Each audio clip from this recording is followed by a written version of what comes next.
हुआ यूं कि पति ने पत्नी को किसी बात पर 3 थप्पड़ जड़ दिए। पत्नी ने इसके जवाब में अपना सैंडल पति की तरफ दे फेंका। सैंडल का एक सिरा पति के सिर को छूता हुआ निकल गया। मामला रफा दफा हो भी जाता, लेकिन पति ने इसे अपनी तौहीनी समझी। रिश्तेदारों ने मामला और पेचीदा बना दिया। न सिर्फ पेचीदा बल्कि संगीन। सब रिश्तेदारों ने इसे खानदान की नाक कटना कहा। यह भी कहा कि पति को सैंडल मारने वाली औरत न वफादार होती है और न ही पतिव्रता। इसे घर में रखना अपने शरीर में मियादी बुखार पालते रहने जैसा है। कुछ रिश्तेदारों ने यह भी पश्चाताप जाहिर किया कि ऐसी औरतों का भ्रूण ही समाप्त कर देना चाहिए। बुरी बातें चक्रवर्ती ब्याज की तरफ बढ़ती हैं, सो दोनों तरफ खूब आरोप उछाले गए। ऐसा लगता था जैसे दोनों पक्षों के लोग आरोपों का वॉलीबॉल खेल रहे हैं।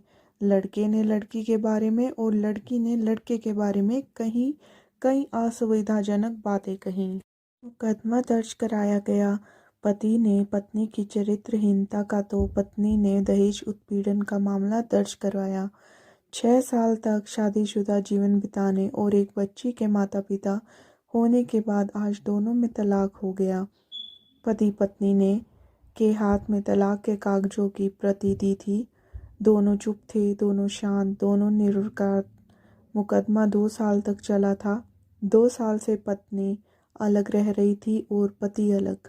मुकदमे की सुनवाई पर दोनों को आना होता। दोनों एक दूसरे को देखते जैसे चकमक पत्थर आपस में रगड़ खा गए हों। दोनों गुस्से में होते, दोनों में बदले की भावना का आवेश होता।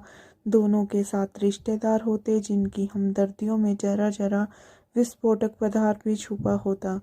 लेकिन कुछ महीने पहले जब पति पत्नी कोर्ट में दाखिल होते तो एक दूसरे को देखकर मुंह फेर लेते, जैसे जानबूझकर एक दूसरे की उपेक्षा कर रहे हो।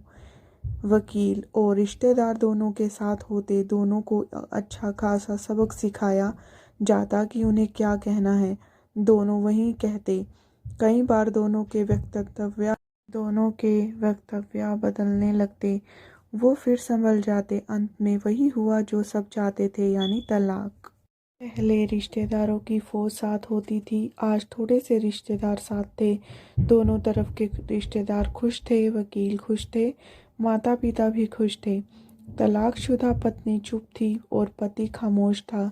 यह महज इत्तेफाक ही था कि दोनों पक्षों के रिश्तेदार एक ही टी स्टॉल पर बैठे, कोल्ड ड्रिंक्स लिया। यह भी महज इत्तेफाक ही था कि तलाकशुदा पति पत्नी एक ही मेज के आमने सामने जा बैठे।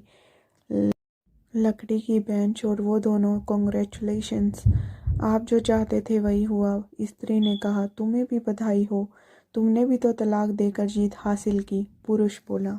तलाक क्या जीत का प्रतीक होता है? स्त्री ने पूछा। तुम बताओ, पुरुष के पूछने पर स्त्री ने जवाब नहीं दिया। वो चुपचाप बैठी रही, फिर बोली, तुमने मुझे चरित्रहीन कहा था। अच्छा हुआ अब तुम्हारा चरित्रहीन स्त्री से पीछा छूटा। वो मेरी गलती थी, मुझे ऐसा नहीं करना चाहिए था, पुरुष ने बोला। मैंने बहुत मानसिक तनाव झेली है। स्त्री की आवाज़ सपाट थी, न दुख न गुस्सा। जानता हूँ पुरुष इसी हथियार से स्त्री पर वार करता है जो स्त्री के मन और आत्मा को लहूलुहान कर देता है। तुम बहुत उज्जवल हो, मुझे तुम्हारे बारे में ऐसी गंदी बातें नहीं करनी चाहिए थी। मुझे बेहद अफसोस है, पुरुष ने कहा।